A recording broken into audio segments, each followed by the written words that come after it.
बिस्मिल्लाहिर्रहमानिर्रहीम। अस्सलाम वालेकुम। आज मैं बनाने जा रही हूँ करेले। आइए देखते हैं इसे कैसे बनाते हैं। तो ये सबसे पहले इसमें घी डालें।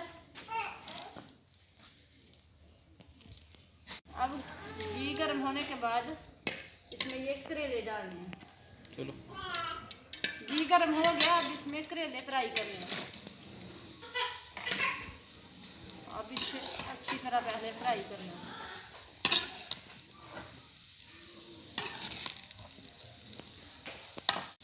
बेगम आज तेरा पता लग जाए जो टेस्ट अच्छा ना हो तो मैं वीडियो के दसना कि नहीं।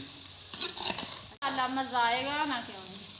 चलो देख लेते हैं जी, बनाने हैं तो फिर चेक करियो, फिर दसियो ना।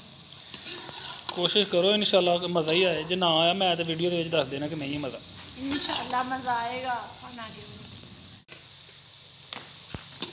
लो जी, ये हो गया जी हम फ्राई करेला।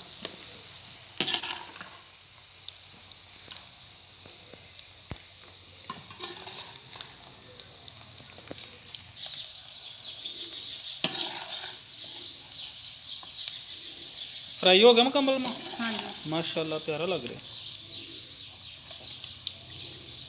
मैं हूँ ये प्याज फ्राई करना है।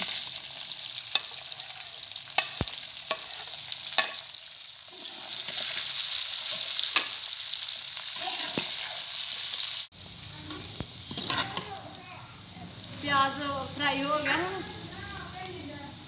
ये नाल पाना टमाटर मिर्च।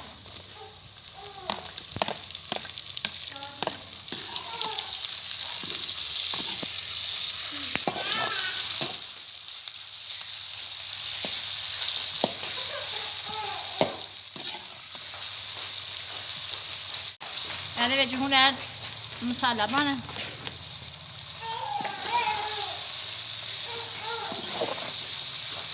देखो बेगम कितने मिर्च ज़्यादा ना कर देव। मैं जो ना कोई लिहाज नहीं रखना तुम मैं दस नहीं जी, पूरी के होएगी। ये नाल हूँ करेला फ्राई भी आ गया। माशाल्लाह माशाल्लाह।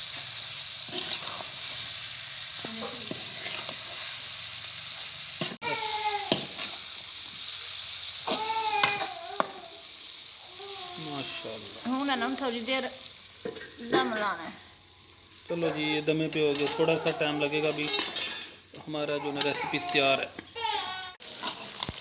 लो जी, माशाल्लाह करेले हो गए जे तैयार। हूँ चेक करके दसो इन्हों कैसे बने ना। बहुत जी प्लेट च माशाल्लाह, अल्लाह का नाम लवो। मैं ख्याल कोई नहीं जो करना, मैं दस देना जो भी बने। ठीक है तो फ्रेंड, मैं तुम्हें खा के चेक करके दसना जिस तरह का भी बनया। बिस्मिल्लाहिर्रहमानिर्रहीम।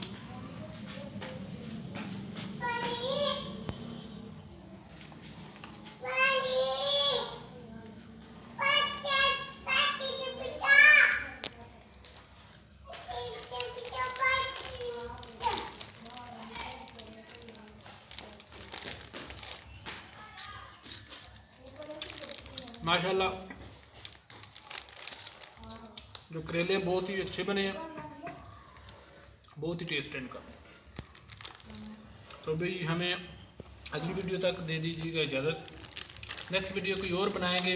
अगर आप हमें कमेंट करते हैं कि ये वाली वीडियो बनाएं या कोई और रेसिपीज बनाएं तो वो हमें आप कमेंट में आप बता सकते हैं। अल्लाह हाफिज़।